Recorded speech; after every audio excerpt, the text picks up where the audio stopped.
Welcome back to Real Estate Mindset. I have Nanette who has come forward to share with us her story about trying to end property taxes. She has a case right now against the Central Appraisal District, I believe, and I don't want to speak for you, where she's been fighting a RICO case. They've, I believe, taken her home. She's going to share the story with you. And when she's talking, I want you to understand that what she's going through can happen to each and every one of us. So please, you guys, pay attention. She's obviously been harassed, ridiculed, spent a ton of money to fight this RICO case. And, I really appreciate your time today. And this is Saturday, so thank you for stepping up today. Thank you. Thank you for having me. Nanette, can you start by telling the viewers, just from day one, what happened? How did they come after you? How did they take your house? Can we start with day number one and just walk them through how long you've been a victim here, how long you've been working on this? But can we start there? It's been over a decade. And it actually began with local police harassment. Which is all documented and another subject altogether. But all of these government agencies work together. So if you upset one, you upset all. Because anywhere you go after that, they already know who you are and that you're coming and you're marked. And I have that evidenced in other courts. Who have been blatantly prejudiced against me when I sat and watched them be fair all day long, and I get up there and everything changes. So they're very integrated and they talk with each other. And the police came looking in the windows and sent the tax collector peeking in the windows, and they saw a desk and a computer. And soon after I moved out of that location, and the taxing entities started charging me a business property tax on a non-existent LLC in an empty house. And then what they were doing is when I would pay what I thought was paying my property tax, they would apply it to these other accounts that I didn't even know I had. So that left me in arrears. And it took me years of asking and querying and everything else to even find out what happened there.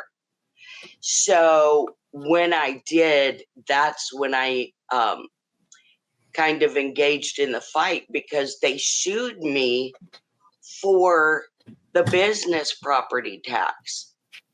So I said, okay, it's time to engage. At that point, which was the beginning point, I had been so terrorized already that I was having to have my dad go with me to the tax office because it was right across the street from the police department. And while they were in doing my receipts, I'm telling my dad, I want to run. They're taking too long. They're setting me up. I got to go. And he would just calmly put his hand on my leg and say, you're fine. Mm-hmm. And when he was killed, I didn't have him to help me anymore. So I thought I've just got to engage. And I did. And I have a genetic illness from birth, which makes me sleep long periods of time. Could be days, weeks, months. It's even been years in some instances. So during fighting this case, I went to sleep. And it's kind of like the Sleeping Beauty disease thing. You just, all you can do is sleep. And so when I woke up in like April, I found out my house had been sold in December of 2019. And I had until June to get out. Now, I had a 4-bedroom, 3 kitchen, 5 bath, swimming pool, hot tub, 2 acres, nice property. I also had a business I had shut down due to the harassment and my dad's inheritance properties, items. So I had a lot to move. It took almost a month, and we didn't get everything out. And it rained a lot right before the move, so we couldn't get trucks in to move certain things. And so it cost about $6,000 for the move. And because I was just waking up in April, I couldn't think. I don't come to crystal clarity right away. So I couldn't think, and I panicked and I did the move, not realizing that I could redeem the property. So as soon as I moved and the pressure was off, then I started to dig into it and went, wait a minute, I can get this property back. They told me I couldn't. So I contacted the man who had bought the property. His name is Sal Wister. I say Sal Wachter because it's just easier for me. But Sal Wachter had bought the property, and so I had. How did Nanette? How did he purchase the property through auction? Supposedly, but I don't think anyone's going to believe it when they realize this was a $750,000 property that only auctioned for $75,000. Let me ask you a couple questions. I want to make sure I understand this. My first question is, did you have a mortgage on the property? No. So you had no mortgage. Golly. No. Okay. So the home's paid off free and clear, essentially. Yes. And I'm still not clear. So when you say you went to sleep, like you actually were physically asleep for months? Really? Dang. Yes, okay. That's part of my illness. Okay. And the stress puts me down. And I had been under tremendous stress. How were they able to turn your residential home? How were they able to say your residential property was a business instead of a resident? Because they just do. They gave you no. I mean, what did they say? Because to you? They looked in the window, they saw a desk and a computer, and they said, "You have a business."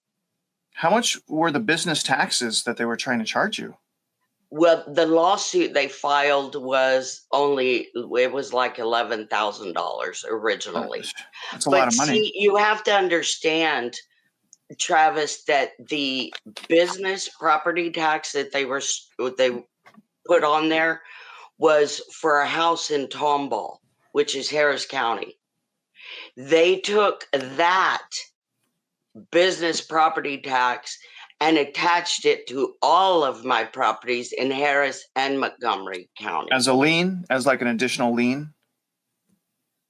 Yes. Okay. As an additional charge to sue. So when they sued in Montgomery County, they originally sued for that $11,000, which was only for the business property tax, which was kind of weird, right? I don't understand how they could sue you as a business, get a lien, and then put that business lien on your personal property. I don't know. It's a business property tax. And then they don't even tell you, and you think you're paying your property tax, and it's going to this tax account that's like non-existent. It's a made-up thing. Yes. So Judge Kristen Bays in Montgomery County is the one that got the default ruling and ordered my house sold. which was supposedly sold in December 2019. So I hired an attorney to find out from Sal Wechter what were the costs. Now, this was a month after my move out. Okay. I had the attorney contact and say, what are the costs? And he gave a list of costs that are not within the purview of the law. So I wasn't going to pay that. What you're required to pay to redeem the property is the amount that was paid at auction, the amount that the buyer had to spend on to get the locks changed, to do maintenance, to do paperwork, all of that stuff. And 25% on top of all of that. Well, instead of just charging me that, he went in and I had a food forest for my ministry. And it was set to service the fire departments and Meals on Wheels. Mm-hmm. And they went in and tore down the food forest and changed the topography of the land. They put my berms into my swells and changed all the water flow and topography of the land. They removed outbuildings. They The city? Like no, Montgomery County? the purchaser. Okay. The purchaser, Sal Wechter. Yeah. Okay. Installed air conditioners in attachments to the garage where I didn't have a running air conditioner. Things like, and he wanted to charge me for all of that. What? Yeah. Under what? So they sell your house out from underneath you when you're essentially in a coma, right? Right. You wake up out of this coma, someone else owns your property. Right. And that person that owns your property that is free and clear is now trying to charge you money to put upgrades into the property that's no longer yours. Is that right? Well, not upgrades. I mean, losing my food forest and changing the topography of my land is a denigration to my land, my homestead and church property. And the point is that they somehow, is there a law that says that they can do that? I mean, where are they getting this from? Why are they doing this to you? I mean, what grounds do they have? They don't have any grounds, but why they're doing it will come clear in just a moment. So he gave me a figure that was outside the purview of the law. So the law says that on a redemption, if we don't agree, I can calculate the costs. I can go pay the assessor collector. I take a receipt that is signed by 2 people in her office, and then I file that in the property records. Okay. So I did that, and the day I did that, I went to the property. And Sal Wechter was there. Of course, I didn't know who he was. And I told him, get off my land and my property. And he said, you get off my property. And so I called the sheriff. The deputy came out and said, no, I'm going to call the constable.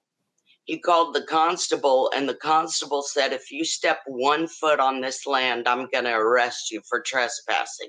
And I'm showing him the document that says it's redeemed, that has been filed into the property records. And he still kicked me off. So I was sick, didn't want to go to jail that day. So I retreated, went back, studied the law some more, and realized I am correct. I called some YouTubers and I said, I'm going to go back to my property. Do y'all want to film me getting arrested? And they said, sure. Is that messed up? That. Like, there's got to be another way. Nanette. I don't want people like, oh, no, go back. You got a lawsuit. I don't want to get arrested.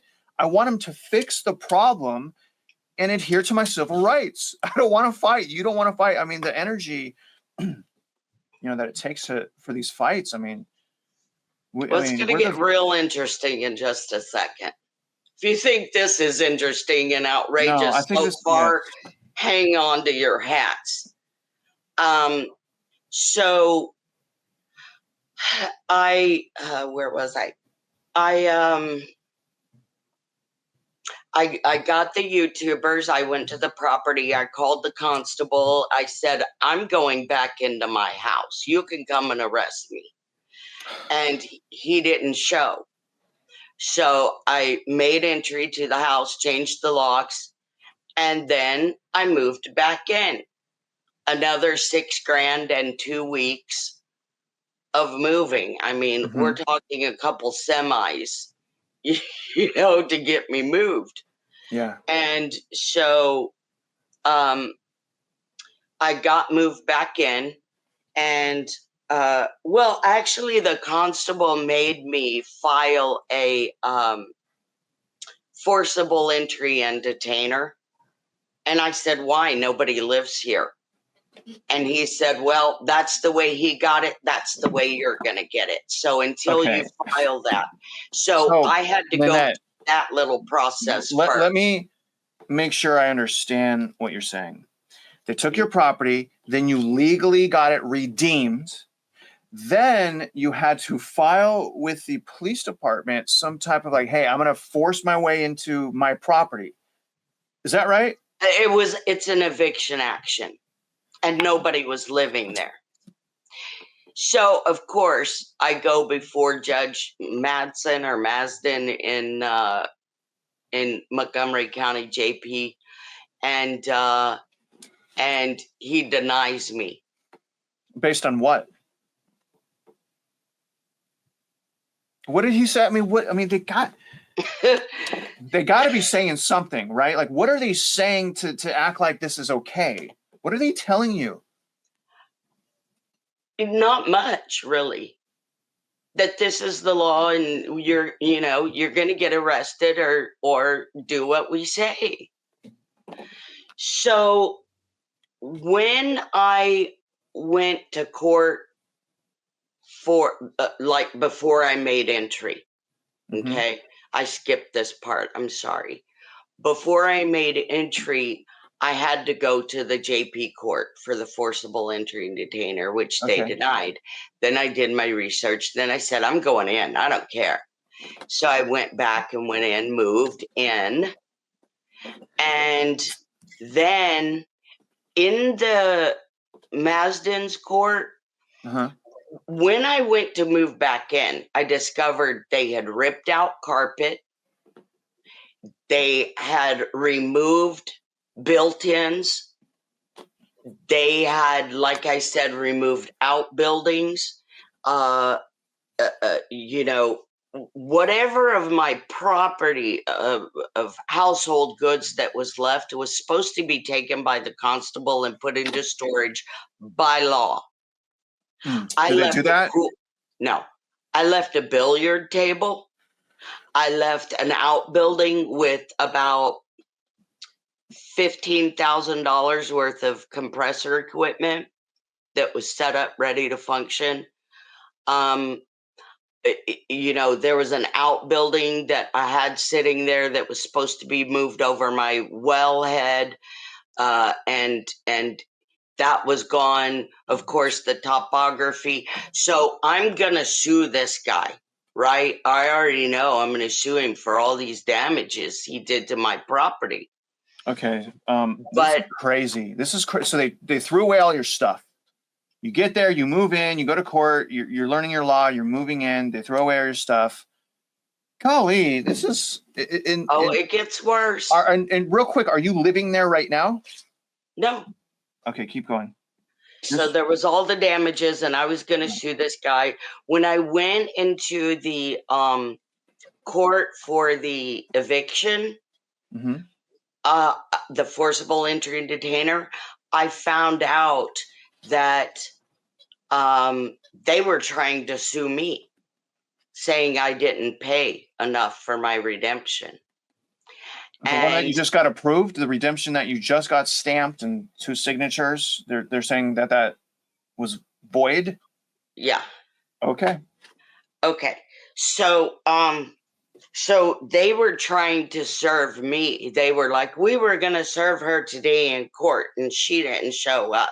She didn't show up because I have Americans with Disabilities Act and I was bedridden. So I was doing it remotely. And they were mad because they wanted to take that as an opportunity to serve me a suit. Yes. Yes. So I countersued for all the damages. When I did, and I got his attorney's name, which was Randall Bays. Does that name sound familiar? Remember the judge?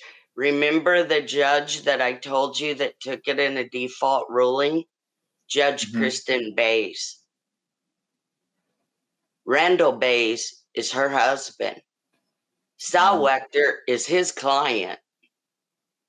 Really? It just got real interesting, didn't it? So the judge's client, the judge's attorney husband's client bought my $750,000 2.5-acre house with a pool house and for $75,000. They bought that for $75,000. Yeah, you're going to tell me that's all that was bid in Montgomery County for a property? I wonder if they got the information from the judge to know to bid on your house while you were in a type of sleeping coma. I wonder. I'm speechless here. Keep going, keep talking. Tell us where you're at with the case. Tell us what case you got going on right now. Just keep talking. Okay, so, I have moved back in the house. They sued me. I countersued them. I find out that Sal Wechter is Bays' attorney's husband's client. Now it's starting to make sense a little bit. Yeah, they're talking to each other. Yeah, and then we go into the lawsuit where he sued me and I countersued for all the damage to my property. They never would give me court dates. It's all very well documented. And they would use any excuse. I mean, one time they told me, oh, you never notified the court when I have a signed green card. They would call me and tell me, you have a hearing tomorrow. What? Yeah, Sal Wechter's getting a hearing for motion to dismiss. I'm like, this isn't proper notice. No. All kinds of hijinks like that. So then there were only 2 hearings granted in this suit. Both of them were granted to Sal Wechter. The first hearing, the judge gave him possession of my home. Again. So I had to move out. Second time. Yes. So this is my 3rd move. So he grants him possession, and I call out in my court proceedings all this impropriety and corruption. Okay. And as soon as I call them out, Bays, Sal Wechter's attorney, submits a motion that because of my outrageous claims in my pleadings that I should get a guardian ad litem assigned to me, or I should be locked in a mental institution, or I should possibly go to jail. It was so outrageous. And to clarify, you're representing yourself here. Yes. And they are beating you up like crazy, saying that, hey, you're representing yourself, you're standing up for your civil rights, go to a mental institution, because as Americans, we don't stand up for our civil rights. That's essentially what they're saying so far. Is that correct? Yes. What you said in your pleadings when you said that we did something wrong is so crazy that we probably need to lock you up. And it's so egregious that you might even need to go to jail. Then Judge Santini, who we were in front of in this case, Vincenzo Santini, said, no more ADAs come into court. So now I'm expected to go into court under threat of arrest, of being locked up in a mental institution or arrested. What's an ADA? Americans with Disabilities Act. Okay. And essentially saying you can't do teleconferences anymore. Is that right? No video or tele come in, even though I'm bedridden. Okay. So, and come in under threat of being locked up. So they ordered me into court, and obviously under that threat, I didn't show up. And in that second hearing, they did get the sanctions against me. This was a motion for sanctions. They were granted the sanctions against the protest. Sanctions is the court basically admonishes you. It's an admonishment with a possible punishment. So they granted the sanctions against me because of my pleadings. And in the sanctions, I was ordered to pay the county $33,000, to pay Bays, the attorney, $5,000, and to have all of my pleadings stricken from the record. What? And they were successful. Yes. So all your pleadings have been removed from record, and you had been required to pay the county $33,000, and that's after they took your $750,000 house, sold it for $75,000 while you were in a type of medical coma. Am I following you correctly so far? At what point are you going to hire an attorney? And tell me why you haven't hired an attorney yet. Is you just don't have the money? Don't have the resources? I did in the beginning and lost a lot of money and got the runaround and got told that things that I was reading in the law were not true when I'm reading it in black and white. And listen, I've had attorneys, even a Montgomery County attorney asked me, "Are you an attorney?" Because he read the pleadings. Right. And you did a good job. I said, why? And he said, well, for me, your pleadings, but you didn't say you were an attorney. From being a citizen in Montgomery County where you live, I would step back and say, how is that not corruption? If a judge has some type of relationship through an attorney's family, and that's the person that bought your property, they're giving motions only to the other party. This seems like they are trying to crush you and sweep you away. That's what this seems like so far. Am I wrong to come to these conclusions? No, you're exactly right. Continue. You're exactly right. That is the situation. So, okay. So, I've moved back out again. Where was I?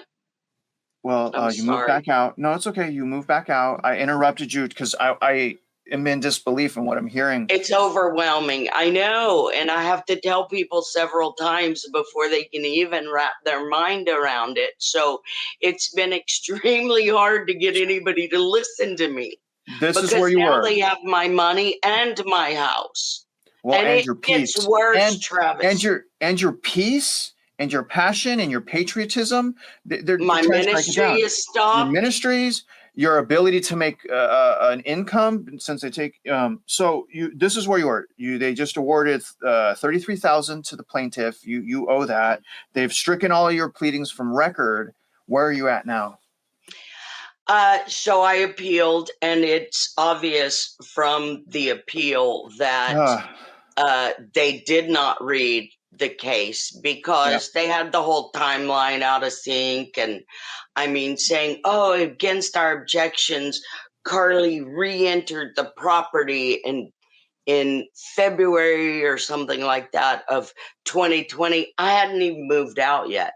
What do you mean I re-entered the property? So they made it look like I was a crazy wild cannon. The court did. That was their summation of what they've read of all this. So I called them out in it. And so then that's when we had to file the RICO case. And that's what we're engaged in at this point. But let me back up a little and tell you some more of their hijinks in the meantime. And why I haven't had running water in my home for over a year. And I'm eating dollar store food, which is why you asked about my eyes before we got on. No, well, you showed me your eyes, and I was like, dude, your eyes are like both swollen. Like that's. I'm so sorry that you're going. It's terrible. And it's from the food that. Yeah, I'm sick and I'm on bad food and I don't have running water and I have limited resources. And the reason that I have limited resources, let me tell you what happened. Now, in real estate, you're gonna blow your cap now. Okay, so at some time, as soon as I moved the first time, I sold the house next door that I owned. Where I'm at is a house I moved back into in Tomball, where I had been harassed by the police and scared out of the county.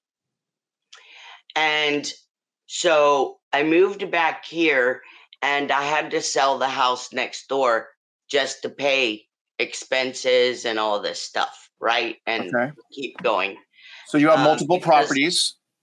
Yes, and I know I've got a long battle ahead of me, so I figured let me liquidate something right now. Right.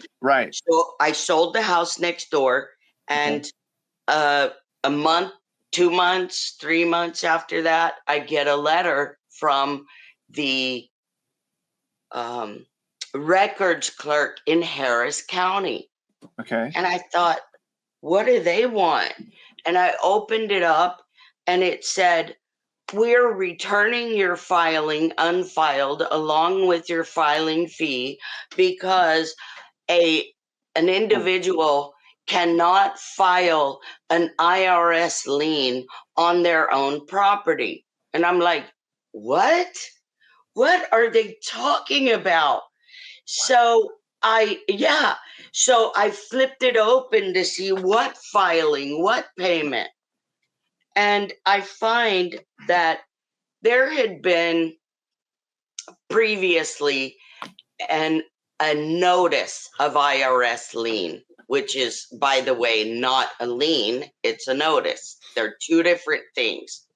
Some counties keep them separate because of the confusion, so that they store notices in a separate book off of your property record, because it's not a lien. So some counties have started to do it properly, and they will store notices in a separate book.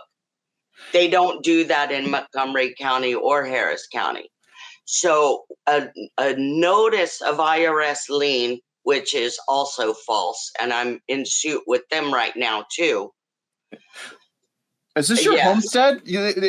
Are any of these homes your homestead? Which one's your homestead? How are they doing? I was living in the home that they took. Obviously, that was my homestead. And was there a filed homestead on there? No, because you don't have to have one for it to be your home. I look at this filing and I see that what has happened is Sal Wechter has taken that notice of IRS lien from Montgomery County and tried to file it on my property in Harris County. That he has nothing to do with. Right. Why would he do that? He had called the title company that I closed with after I had closed and said, she can't sell this property. She owes the IRS. There's an IRS lien. And the title company said, no, there's not. And this is none of your business. And the property's already sold and they hung up on him. And this got back to me from the title company and the real estate agent. So then, you know, I get this notice that says he actually tried to file it along with the money order. And the money order that he sent, he put the property that he was trying to file the fraud notice on. The one that I had just sold. I don't understand how he has a right to take someone else's debt, the IRS's debt, and then usher that onto another property just because he doesn't like you. That's what it sounds like so far. And you're the one that has had your home stolen, health issues. You're trying to sell your property so that you can fight properly. And now they're wrapping you up and they're trying to cripple you and they're trying to gag you. Yes. Am I getting this right so far? And I don't mean to be so polarizing. I'm really taken back here. I know. I'm so sorry, Nanette. We all have been all along the way. You know, we've been aghast the whole time, just like, how is this even happening? Well, like, it's pay your property taxes and shut up. That's what they're saying. If you don't pay your property, everything we say, everything we do, we're gonna ruin your life. Not only that, if you don't bow down to the whole system. Yeah. It was the police department that got mad and turned the pack against me in the beginning and got the taxing entities in a huff. All right. So this guy that purchased your property in the beginning, you find out he's trying to file a lien on another property you have sold already. What happens next? What happens next is I continued to fight, and then I needed to sell another property to keep going. Yes. And it took me quite a while to get it together to be sold because we had moved a lot of my stuff from my house into that house. Now we got to move it from that house to another house so I can sell that house. So that took me a year and a half, 2 years. Finally got it done, got it ready, got it on the market, got a contract on it for $310,000. Go to closing, and the title company says, no, we're not going to insure. Why? I don't have any liens on this property. It's free and clear. The taxes that I owe will come out at closing. What's the issue? And they said, well, you've got this IRS lien. What? So what had happened is... Which can be paid through proceeds, by the way. Not when it's... Yes, if you get, I know this for 100%, if the title company gets the balance and statement from the IRS and the IRS amount owed is within your proceeds, then they have the ability to pay that through the closing of through the closing. You're exactly right. It is a process, though, but that's their job. That's title company. Right. And so the notice of lien is for $1.5 million. Right. Okay, which is why I'm suing the IRS for the second time. And that's an income lien, or what is that 1.5 million from? Yeah, income tax. From past years of income? Yeah. And do you owe that money? No. So what I find out is that Sal Wechter found out that you can pretty much file anything into the property records that you want, as long as you attach an affidavit to it. What? Yep. I didn't know that. So maybe we should start filing against all these tyrants that are ripping us off. Maybe we start filing You can file anything into the property record as long as it's got an affidavit on it. Well, affidavit, anyone can make that. Right. So what he did is he took that notice of lien, attached an affidavit to it saying, this is a true and correct copy. And he filed it on all 3 of my properties in Harris County. And that's why the title company said, we won't insure you. Even though the IRS law says that a lien couldn't have been placed on me in the first place because procedurally nothing was done. A notice of lien just pops up out of nowhere. Secondly, there was I had sued the IRS and said, you never even gave me a notice of deficiency or a letter of determination. There can't be a lien. And they said, yeah, you're right. Because I sued the commissioner and they said, yeah, this court doesn't have any jurisdiction because you're right. We didn't send you that stuff.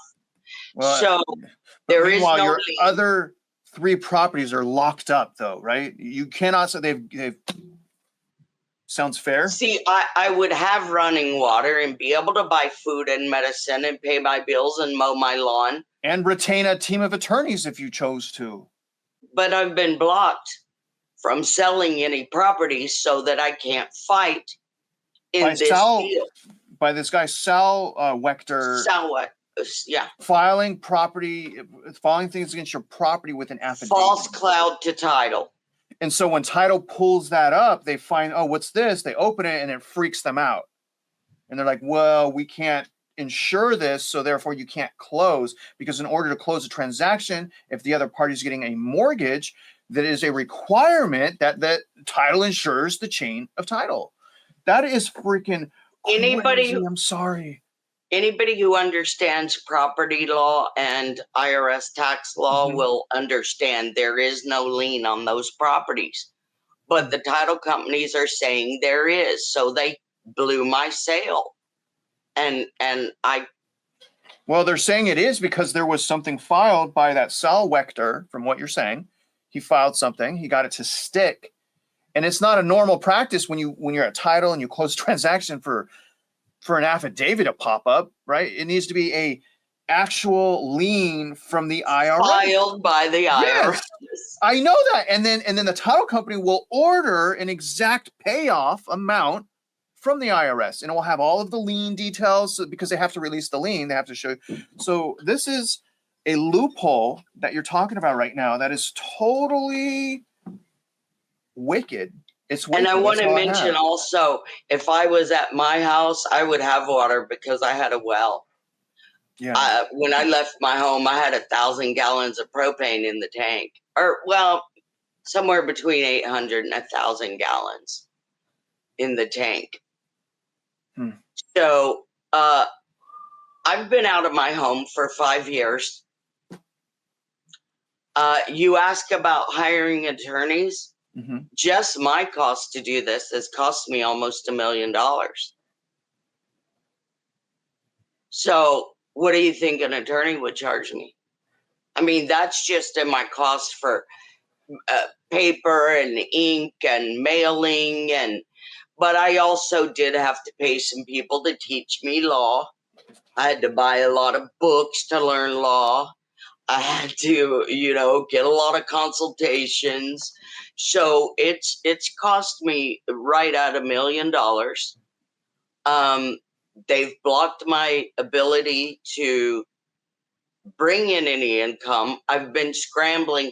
A lot of my property has been stolen because it wasn't secured on my property where they kicked me out of. I had it at this other property and people went and broke in and stole all the stuff. So a lot of my family heirlooms were gone. A lot of items that I could have sold to keep going were gone. So I lost all of my equity. I lost all of my tax money that I paid and my redemption. And then one last thing, if I can get through this really quickly. You Right. remember I told you they got the sanctions against me, and I was ordered to pay $33,000 to the county.